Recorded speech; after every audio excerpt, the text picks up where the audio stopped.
నీకే అర్పింతును యేసయ్యా. నా ఆశలన్నీ నీకే అర్పింతును యేసయ్యా. నా జీవితాన్ని నీకే అర్పింతును యేసయ్యా. నా ఆశలన్నీ నీకే అర్పింతును యేసయ్యా.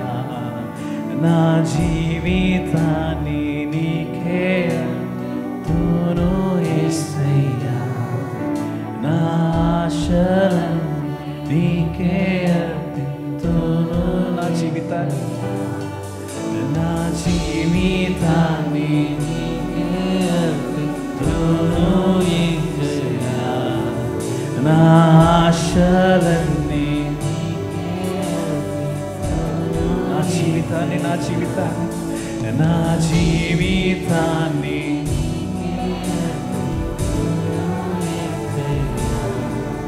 నా ఆశలన్నీ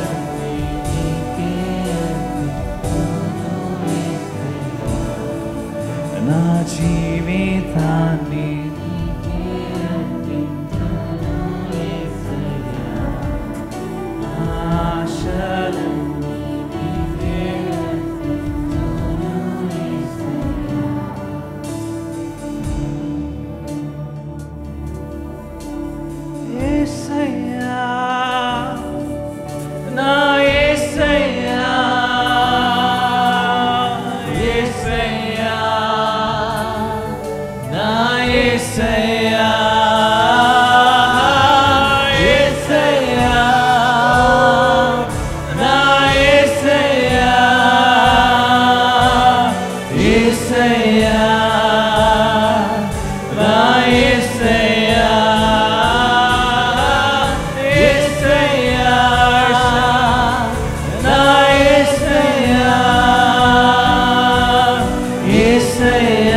జీవితాన్ని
అందరికీ ప్రైజ్ ది లార్డ్. గత వారం అంతా దేవుడు మనల్ని కాపాడి నూతన వారంలో నూతన దినమున మనలందరినీ కూడా ప్రవేశపెట్టినందుకే దేవునికే వందనాలు తెలియజేస్తున్నాను. ఈ ఉదయకాల సమయంలో ప్రార్థనా పోరాటంలో ఏకీపిస్తున్న మిమ్మల్ని బట్టి కూడా నేను ఎంతగానో సంతోషిస్తున్నాను. దేవుడు మిమ్మల్ని దీవించాలని కోరుకుంటున్నాను. ఇప్పటివరకు చక్కని పాటలు ఆరాధన ద్వారా దేవుడి నామాన్ని ఘనపరిచాము. ఈ సమయంలో లూకాసు వార్త 17వ అధ్యాయము 11వ వచనం నుండి 16వ వచనం వరకు చూద్దాం. ఆయన యెరూషలేమునకు ప్రయాణమై పోవచ్చు సమరయ గలిలయల మధ్యగా వెళ్ళుచుండెను. ఆయన ఒక గ్రామంలోనికి వెళ్ళుచుండగా 10 మంది కుష్ఠరోగులు ఆయనకు ఎదురుగా వచ్చి దూరమున నిలిచి, యేసు ప్రభువా, మమ్మను కరుణించమని కేకలు వేసిరి. ఆయన వారిని చూచి, మీరు వెళ్ళి మిమ్మును యాజకులకు కనపరుచుకొనుడని వారితో చెప్పాను. వారు వెళ్ళుచుండగా శుద్ధులైరి. వారిలో ఒకడు తనకు స్వస్థత కలుగుట చూచి గొప్ప శబ్దముతో దేవుని మహిమపరచుచు తిరిగి వచ్చి ఆయనకు కృతజ్ఞతాస్తుతులు చెల్లించుచు ఆయన పాదముల యొద్ద సాగిలపడెను. చిన్న ప్రార్థన చేసుకుందామండి. ఈ సమయంలో దయచేసి తరలి వంచి కళ్ళు మూసుకున్నట్లయితే. యేసు ప్రభా, మీకే వందనాలు తండ్రి. ఇప్పటి వరకు నా ప్రభా పాటల ద్వారా నీ నామాన్ని కనపరచడానికి మీరిచ్చిన భాగ్యమును బట్టి వందనాలు. గత వారం అంతా కాపాడారు. ఈ నూతన వారంలో, ఈ మొదటి దినంలో నా ప్రభా, ఈ ఉదయకాలంలో నీ మాటలు వినుచుండగా మీరు మమ్మల్ని బలపరచండి, నీ నామాన్ని హెచ్చించుకోండి, మమ్మల్ని అందరిని కూడా దీవించండి. ఈ వాక్యం ద్వారా మాతో మాట్లాడమని యేసు పరిశుద్ధ నామములో ప్రార్థిస్తున్నాను తండ్రి. ఆమేన్. ఇక్కడ చదవబడిన వాక్యంలో చూస్తే యేసు ప్రభువారు యెరూషలేమునకు ప్రయాణమై సమరయ గలిలయ మధ్యలో నుండి వెళుతూ ఉన్నారు. వెళుతూ ఉన్నప్పుడు అక్కడ కుష్ఠరోగులు 10 మంది దూరంగా నిలిచారు, దగ్గరికి రాలేదు.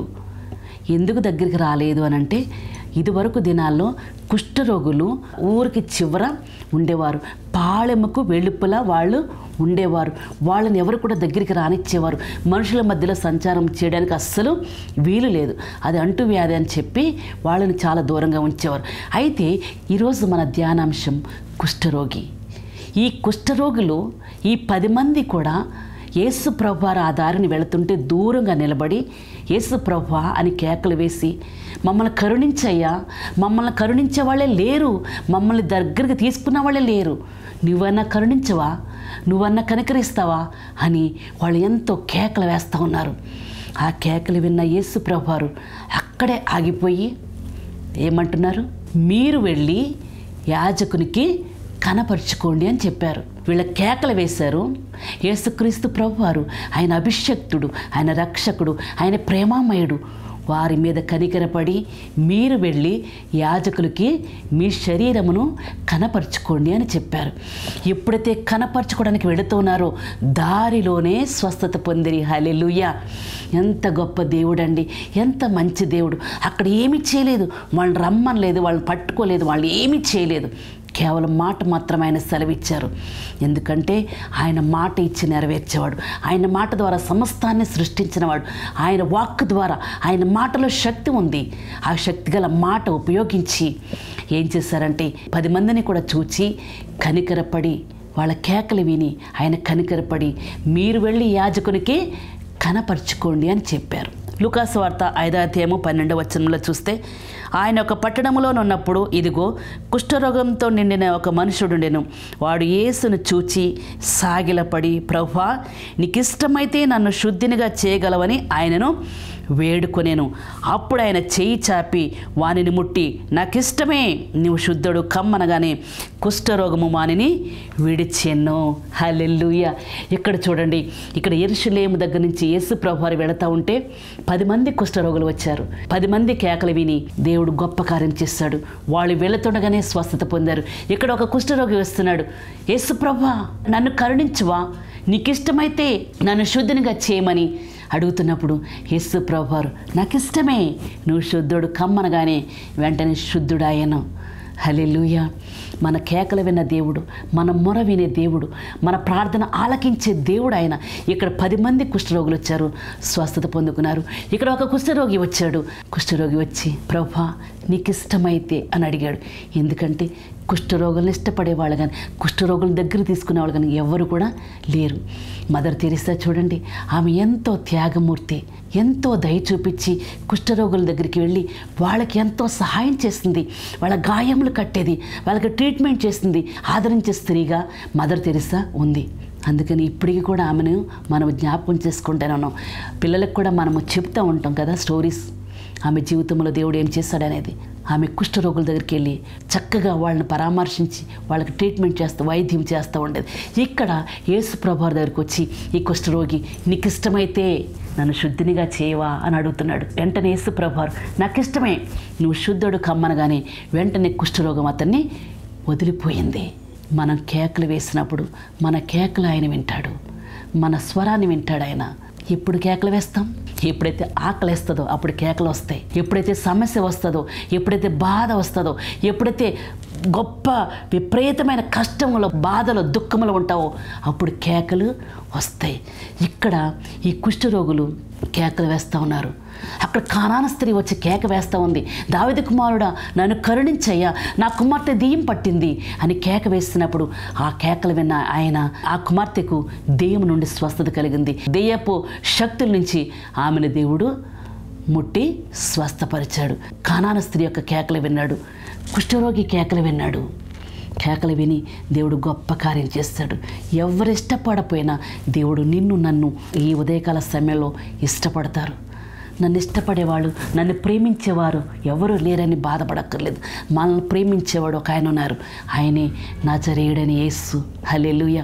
ఆయనే క్రీస్తు. ఆయన గొప్ప దేవుడు. మనల్ని ఎంతగానో ప్రేమిస్తున్నాడు. శాశ్వత ప్రేమతో ఆయన మనల్ని ప్రేమిస్తున్నాడు. కాబట్టి మనము ఆయన సన్నిధానంకి వచ్చి కేకలు వేసి మొర్రపెట్టి ప్రార్థించేవారిగా ఉండాలి. ఒకరోజు 8-9 సంవత్సరాల వయసు ఉంటుంది. ఆ బాబుకి ఒక చిన్న చెల్లి ఉంది, ఆ పాపకి 4 సంవత్సరాలు. ఇద్దరు కూడా రోడ్డు పక్కన కూర్చుని ఉన్నారు. ఆ చిన్న పిల్లల యొక్క తల్లిదండ్రులు ఇద్దరు కూడా ఆత్మహత్య చేసుకున్నారు. అప్పుల బాధను తట్టుకోలేక వాళ్ళు చనిపోయారు. ఈ బిడ్డలిద్దరు కూడా దిక్కులేని వాళ్ళు అయిపోయారు. ఏం చేయాలో అర్థం కావట్లేదు. వాళ్ళ ఆకలేస్తుంది. రోడ్డు ప్రక్కన కూర్చొని ఏడుస్తూ ఉన్నప్పుడు ఆ దారిని ఒక వ్యక్తి వెళుతూ, ఏమైంది బాబు అని అంటే, ఆకలేస్తుంది అంకల్, నాకు ఆకలేస్తుంది, మా చెల్లికి కూడా ఆకలేస్తుంది, మా మమ్మీ డాడీ చనిపోయారు, ఆకలేయకుండా ఒక ట్యాబ్లెట్ ఏమైనా ఉంటే ఏంటి అంకల్ అని అడుగుతున్నాడు. ఎంత బాధాకరమైన విషయం కదా. ఈ బిడ్డలు, పసిబిడ్డలు ఇద్దరు ఆకలితో కేకలు వేస్తున్నారు, ఏడుస్తున్నారు, దిక్కులేని స్థితిలో ఉన్నారు. అలాగే ఎంతోమంది దిక్కులేని స్థితిలో ఉంటా ఉన్నారు కదా. కానీ దేవుడు నిన్ను నన్ను ఎంతగానో ప్రేమించి మన ప్రార్థన ఆయన విని మన మొర ఆలకించి మనకు కావాల్సిన ప్రతి అవసరతలు ఆయన తీరుస్తున్నాడు. కాబట్టి ఆయన సన్నిధానానికి వచ్చి ఈ ఉదయకాల సమయంలో ప్రార్థించేవారిగా ఉండాలి. గుడ్డివాని కేకలు వేసినప్పుడు దేవుడు స్వస్థపరిచాడు.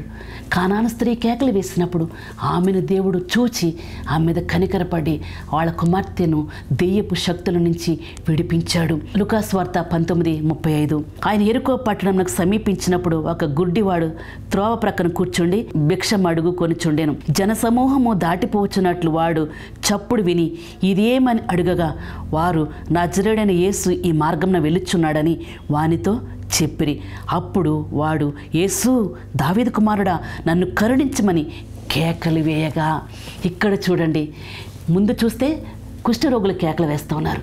ఇక్కడ చూస్తే గుడ్డివాడు త్రోవ ప్రక్కన యెరికో పట్టణంలో కేకలు వేస్తూ ఉన్నాడు. మేము యెరికో ప్రాంతానికి వెళ్ళినప్పుడు ఎంతో ఆనందం అనిపించింది. ప్రభా, ఈ ప్రాంతంలో మీరు సంచారం చేశారు, ఈ ప్రాంతంలో ఎన్నో అద్భుతాలు చేశారు కదా ప్రభా అని మేము ఆ ప్రాంతంలోకి వెళ్ళినప్పుడు దేవుని ఎంతగానో స్తుతించాం. ఆ ప్రాంతంలో, యెరికో ప్రాంతంలో గుడ్డివాడు త్రోవ ప్రక్కన కూర్చుని భిక్షం అడుక్కుంటున్నాడు. అదే త్రోవలో యేసు ప్రభువారు వెళ్తున్నప్పుడు చాలా జనసమూహం వెళుతూ ఉన్నారు. ఆ శబ్దం అతను విన్నాడు. ఆ గుడ్డివాడు విని ఏం జరుగుతుంది ఇక్కడ అనగానే, నజరేయుడైన యేసు ఈ దారిలో వెళ్తున్నాడు అని అంటే, అవునా అని మరలా యేసు ప్రభువారి దారిని వస్తారో లేదో, ఈ ఛాన్స్ పోతే మరలా రాదేమో అని అతను కేకలు వేస్తూ ఉన్నాడు. దావీదు కుమారుడా నన్ను కరుణించని కేకలు వేస్తూ ఉన్నాడు. యేసు ప్రభువారు ఆ గుడ్డివాని కేకలు విన్నాడు. ఆ గుడ్డివానికి స్వస్థత కలిగింది. మనం కూడా ఏం చేయాలంటే, ఆయన మనల్ని దాటిపోకముందే, ఆయన మనకు సమీపంగా ఉండగానే ఆయన వేడుకోవాలి. ఆయన సమీపంగా ఉన్నాడు. ఇప్పుడు ఆయన దూరం అయ్యే సమయం రాబోతుంది. కాబట్టి ఆ సమయం కంటే ముందుగానే ఆయన సమీపంగా ఉండగానే మనం ఆయన వేడుకోవాలి, ఆయన పాదములు పట్టుకోవాలి, ఆయన దగ్గర మొర్ర పెట్టాలి, ఆయన దగ్గర విజ్ఞాపన చేయాలి. కుష్ఠరోగి కేకలు వేసినట్టుగా, కానాను స్త్రీ కేకలు వేసినట్టుగా, ఆ గుడ్డివాడు కేకలు వేసినట్టుగా ఈరోజు మనం కూడా కేకలు వేసి ఆయన దగ్గర నుంచి అనేక ఆశీర్వాదాలు పొందుకునే వారిగా మనము ఉండాలి. లేవియకాండము 13:45 చూస్తే, ఆ పొడగల కుష్ఠరోగి వస్త్రములను చింపివేయవలెను, వాడు తల విరబోసుకొనవలెను, వాడు తన పై పెదవిని కప్పుకొని అపవిత్రుడనని బిగ్గరగా పలుకవలెను. ఇక్కడ చూడండి, కుష్ఠరోగి ఏం చేయాలి? అపవిత్రుడను, నేను పాపిని, నేను నా దగ్గరికి రావద్దు అని తనంతటి తానే గట్టిగా అరవాలి. పాళెముకు వెలుపల ఊరికి దూరంగా ఉండాలి. యేసు ప్రభువారు ఆ మార్గాన్ని మనం వెళుతున్నప్పుడు ఆయనకి దూరంగా నిలబడి, దావీదు కుమారుడా నన్ను కరుణించు, యేసు ప్రభువా మమ్మల్ని కరుణించు, మమ్మల్ని క్షమించు, మమ్మల్ని శుద్ధినిగా చేయి నీకు ఇష్టమైతే అని అడిగినప్పుడు దేవుడు వాళ్ళని ముట్టి స్వస్థపరిచాడు. మొదటిగా కేకలు వేశారు. రెండోదిగా వాళ్ళ మార్గమును యాజకులకు వెళ్ళి కనపరుచుకోమన్నారు. ఎప్పుడైతే కనపరుచుకోవడానికి వెళుతూ ఉన్నారో 10 మంది కూడా స్వస్థత పొందారు. ఒక్కడు మాత్రమే తిరిగి వచ్చి కృతజ్ఞతాస్తుతులు చెల్లించాడు. హల్లెలూయా. కేకలు వేశాడు. యేసు ప్రభువారు కనపరుచుకోమన్నారు. కనపరుచుకోకుండానే మార్గంలోనే స్వస్థత పొంది తిరిగి వెనక్కి వచ్చి అతను ఒక్కడు మాత్రం వచ్చి కృతజ్ఞతాస్తుతులు చెల్లించి ఆయన పాదముల మీద పడి, ప్రభువా నన్ను ముట్టావు నాయనా, నాకు స్వస్థత కలిగిందని పశ్చాత్తాపంతో, ప్రేమతో, కృతజ్ఞత భావముతో ఆయన పాదముల మీద పడ్డాడు. మన జీవితంలో కూడా ఎన్నో మేళ్ళు చేస్తూ ఉన్నాడు. ఆయన ఉపకారములు చేసే దేవుడు. ఆయన ఉపకారములను మనం ఎన్నోసార్లు మర్చిపోతూ ఉన్నాం. ఈ 9 మంది ఆ విధంగా వెళ్ళిపోయారు. ఒక్కడ మాత్రమే తిరిగి వచ్చి దేవుని పాదములు పట్టుకొని కృతజ్ఞతాస్తుతులు చెల్లించాడు. ఈరోజు కుష్ఠరోగి వేసిన కేకలు. రెండవదిగా యాజకులకి వారి శరీరాన్ని కనపరుచుకోవడానికి వెళ్ళారు. కనపరుచుకోవడానికి వెళ్తున్న వ్యక్తి వెంటనే స్వస్థత పొంది యేసు పాదములు పట్టుకున్నాడు. వెంటనే మరియా అక్కడ కొంతమందిని పిలిచి ఆయన మీతో చెప్పింది చేయుడి అని అంటుంది. వారు వచ్చి అడిగినప్పుడు 6 రాతి బాణలు కూడా నీళ్లతో నింపమన్నారు. అంచుల మట్టుకు నీళ్ళతో నింపమన్నారు. నీళ్ళు నింపడం అయిపోయింది. ఇప్పుడు ముంచుకుని వెళ్ళి విందు ప్రధానికి ఇమ్మన్నారు. నీళ్ళు నింపారు. నీళ్ళు ద్రాక్షారసం అయిపోయింది. ఆ దారిలో అద్భుతం జరిగింది. ముంచుతా ఉన్నప్పుడు అద్భుతం. ఎంత అద్భుతం అండి. 6 రాతి బాణల నిండా కూడా నీళ్లు మాత్రమే నింపారు. దేవుడు ద్రాక్షరసంగా మార్చాడు. వీళ్ళు 10 మంది కుష్ఠరోగులు కూడా వెళతా ఉన్నారు. దారిలోనే స్వస్థత పొందుకున్నారు. ఈరోజు మనం కూడా ప్రార్థన చేసినప్పుడు మన విశ్వాస జీవితంలో ఇంకా మన విశ్వాసాన్ని అభివృద్ధి చేసుకుంటే దేవుడు అద్భుతాలు చేస్తాడు. ప్రార్థన చేయాలి, విశ్వాసంగా ఉండాలి, అద్భుతాన్ని పొందుకుంటాం. ఈ కుష్ఠరోగి కేకలు వేశారు. రెండోదిగా కనపరుచుకున్నారు. మూడోదిగా కృతజ్ఞత భావంతో యేసయ్య పాదములను పట్టుకున్నాడు. ఈరోజు మనకి కూడా ఆయన చేస్తున్న మేళను తలపోస్తూ, ప్రభువా ఈరోజు నన్ను సజీవంగా లెక్కించావు, ఈ ఉదయకాల సమయంలో నీ మాటలు వినడానికి నాకు సహాయం చేస్తావు నాయన, వందనాలు అని చెబుతూ ప్రార్థించేవారిగా ఉందాం. దేవుడు అద్భుతాలు చేసే దేవుడు. ఆయన మాట సెలవిస్తే చాలు మన జీవితంలో అద్భుతాలు జరుగుతాయి. ఆయన ఒక్క మాట సెలవిస్తే చాలు. సర్వ సృష్టిని ఒక్క మాటతో ఆయన సృష్టించారు.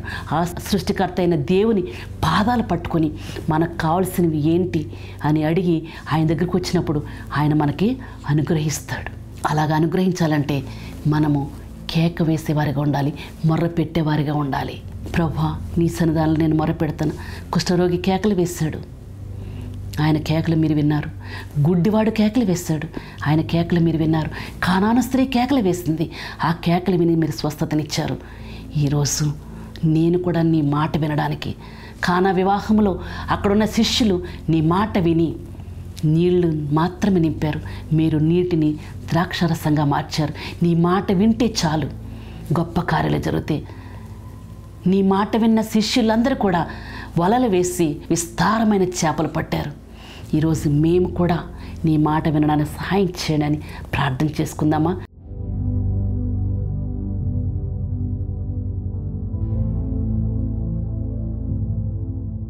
యేసు ప్రభువా మీకే వందనాలు తండ్రి.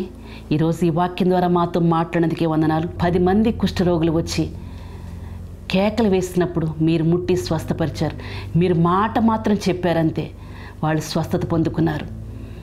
నీ మాటలో శక్తి ఉంది నా ప్రభా. ఆ శక్తి గల మాటలతో మమ్మల్ని కూడా తృప్తిపరచండి. మా జీవితాన్ని మార్చండి అయ్యా. ఒకప్పుడు లోకంలో ఉన్న మమ్మల్ని మీ మాట సెలవిచ్చి మమ్మల్ని రక్షించారు. రక్షింపబడిన మేము నా ప్రభా నీకు మొర్ర పెట్టేవారిగా ఉండడానికి సహాయం చేయండి. కుష్ఠరోగి కేకలు విన్నారు. యాజకునికి కనపరుచుకోమన్నారు. కనపరుచుకోవడానికి వెళుతున్నప్పుడే మార్గంలోనే గొప్ప స్వస్థత పొంది ఒక్క వ్యక్తి తిరిగి వచ్చి కృతజ్ఞతాభావంతో నీ పాదములు పట్టుకున్నాడు. అలాంటి కృతజ్ఞత హృదయంతో మేము ఉండడానికి సహాయం చేయండి నాయన. ఈ నూతన వారంలో నూతనమైన ఆశీర్వాదాలు మాకు దయచేయండి. నీ మాటలు వినడానికి మాకు సహాయం చేశారు. ఈ రోజంతా మమ్మల్ని కాపాడండి. మా పనుల్లో తోడుగుండండి. మా కుటుంబాలను దీవించండి. మా బిడ్డలను దీవించండి. విశ్వాసులను కుటుంబాలను దీవించండి నా ప్రభ. బిడ్డలందరూ కూడా నా ప్రభ వారి వారి పనుల నిమిత్తం వెళుతుండగా మేమందరం కూడా నా ప్రభ నీకు మొర్రపెట్టే వారికి ఉండడానికి సహాయం చేయమని, మీరిచ్చే ఆశీర్వాదాలు అభివృద్ధి పొందుకోవడానికి సహాయం చేయమని, ఇది నా ఆశీర్వాదాలు అందరికీ దయచేయమని యేసయ్య పరిశుద్ధ నామములో ప్రార్థిస్తున్నాను తండ్రి. ఆమేన్. ప్రభు మిమ్మల్ని మీ కుటుంబాన్ని సమృద్ధిగా దీవించునుగాక. Praise the lord.